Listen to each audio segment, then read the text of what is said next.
I know, I'm going a little heavy on the classified Corvette conundrum. But I'm not just beating a dead horse here, folks. It's just this story. It keeps spinning out of control. So here we go again with some more juicy details. So one of the things a lot of people have been wondering about regarding the Biden classified documents found at the Penn Biden Center is just where the hell were they before that? Because they had to be someplace else before the Biden Center opened, if they were removed from where they were supposed to be before Joe Biden left the vice presidency on January 20th, 2017.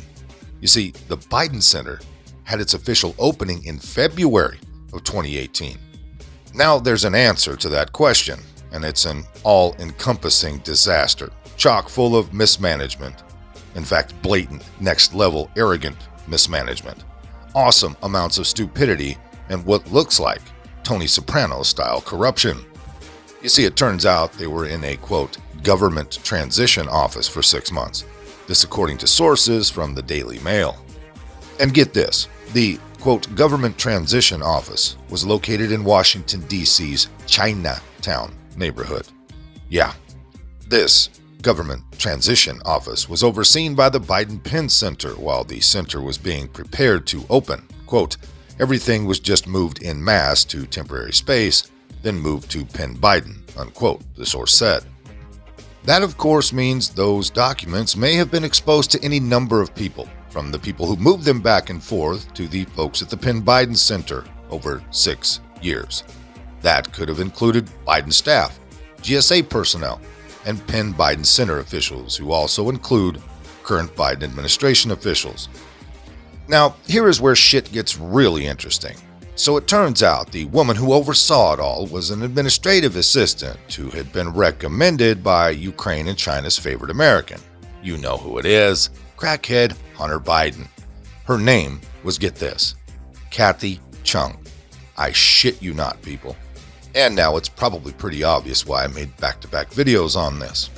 Okay, so how do we know this, you may ask? Well, you see, emails on the good old laptop from hell confirm Hunter had recommended her.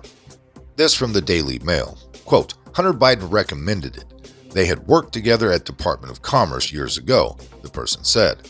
Hunter notified her of the opportunity, asked her if she was interested, and found out that she was. Quote, he spoke to her father about her, unquote, said the person. So did former Delaware Senator Ted Kaufman, a longtime Biden associate who is among the trio of Democrat senators she had worked for in the past. Quote, thanks for calling and thinking of me, Chung wrote to Hunter in May 2012, according to Fox News, after getting put forward for the job when predecessor Michelle Smith was leaving. Quote, after the initial shock of taking in what you said, how could I pass up an opportunity to work for the Vice President of the United States, unquote. Chung has been questioned by federal investigators about what she knows. Chung now works as Deputy Director of Protocol for Secretary of Defense Lloyd Austin, because of course she does. Quote, she helped pack up the contents of the Vice President's office, including documents, and was responsible for their being transferred to the transition office, said the person who said Chung had responsibility for the move. Quote, she just didn't know the contents of every box that was being moved, unquote. Mixed up with what have been reported to be 10 government documents, some marked top secret, were the contents of desks and cabinets from Biden's old office, papers related to late son Beau Biden's funeral, and a document related to home repairs at Biden's Wilmington home, a site that was itself revealed to contain additional classified material, unquote. Okay, so they moved the documents into the Penn Biden Center in July of 2017. The center is not responding to how long the documents were in Chinatown and who might have had access to them while they were in charge. But hey, just remember, folks, according to Karine Jean-Pierre, Joe Biden takes all of this very, very seriously. You know, at this point, I'm starting to wonder if the better question really is, just who the hell didn't have access to these documents, since Biden appears to have been just so mind-blowing, off-the-charts careless with these things. So basically, things are completely out of control at this point, and in no way should they have allowed Joe Biden to be at any of these locations because he could be destroying evidence as we speak. He's at his Rehoboth Beach home this weekend. Why are they letting him go there? If they haven't searched it yet? That's a damn good question.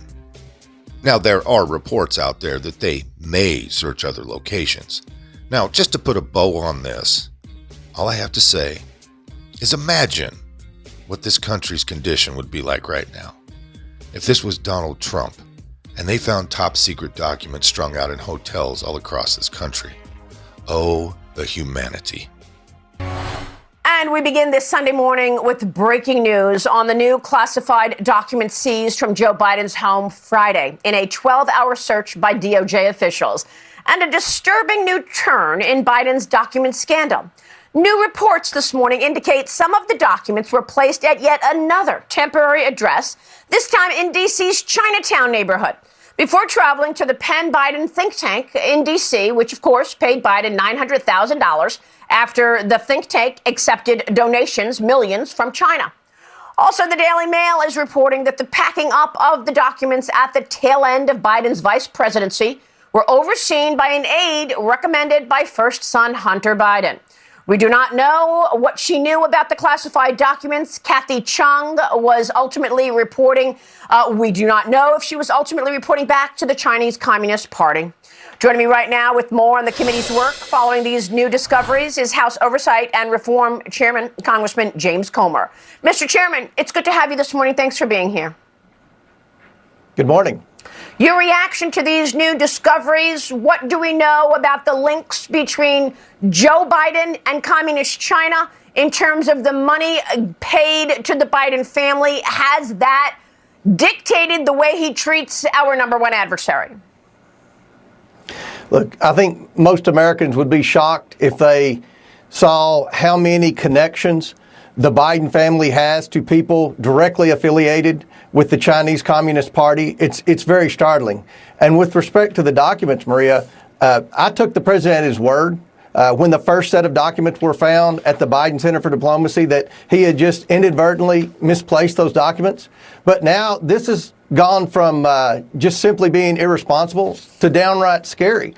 This has all the patterns of an influence peddling scheme, and it also has the makings of a potential cover-up. I mean, 5 different locations at least. Who knows what those personal attorneys have been doing? And when you look at all the things that our investigation is covering with respect to the influence peddling, there's a lot of connections with the CCP directly to both Hunter Biden, Hunter Biden's Uncle Jim, and Joe Biden. This is just stunning and clearly has put America in a dangerous position. We know that the CCP wants to overtake the United States as the number one superpower. Can you give us assurances that you're going to get to the bottom of this? We know that they are already stonewalling. They sent a letter to you and your colleagues, Jim Jordan, saying this is an active investigation. We're not going to answer any of your questions. How will you get to the bottom of it? Well, fortunately for me, with the influence peddling investigation, we have a lot of people that worked with Hunter Biden that we've been meeting with for many months now. I don't think that's any secret. And, there are a lot of terms that these people say the Bidens use, like plausible deniability. That's a term that Uncle Jim Biden uses a lot. And then when you see that there are documents, classified documents, just casually left around in different locations, it's very concerning. I mean, you see the complexity of this influence peddling scheme that the family's been doing for years and years and years. And then we learned Joe Biden, some of those documents were from his time as a U.S. Senator.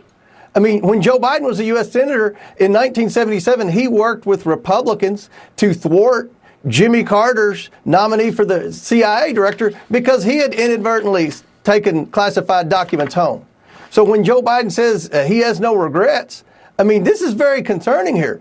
We need to know who had access to those documents because this is an ongoing investigation for influence peddling, and the evidence continues to build that this family has not only profited off the Biden family name, but also that our national security could be at risk. That's why we need to proceed. We're disappointed that the administration's not working with us on anything. They're stonewalling everything. They're going to try to use the general counsel as an excuse not to provide us information. But fortunately, there are plenty of other sources, and hopefully those bank records will be able to answer a lot of questions that we have. 150 suspicious activity reports as money was transferred to several different accounts that were run by Hunter Biden, as we know from the evidence on the laptop. If they stonewall you, will you hold them in contempt? We'll do everything we can to get the answers. And you mentioned those bank records. You know, the amazing thing that we've been able to determine thus far is how many different transactions into different accounts and how many different LLCs that Hunter Biden had, that he was doing, quote, consulting work for other people who were getting $1 million payments directly from the CCP into their account. I mean, this isn't the most complex investigation on the planet. You know, investigating the Biden family is about like tracking a bleeding bear through a snowstorm. Some of this came by way of redstate.com. If you liked it, hit that like button. Subscribe if you haven't. Leave a comment down below. There's a PayPal link in the description box, so please put $1 in the bucket on the way out the door. I'd like to thank everyone for all your donations. They're much needed and much appreciated. Now, with all that being said, we'll see you next time. Come on, move. Move. Easy, easy.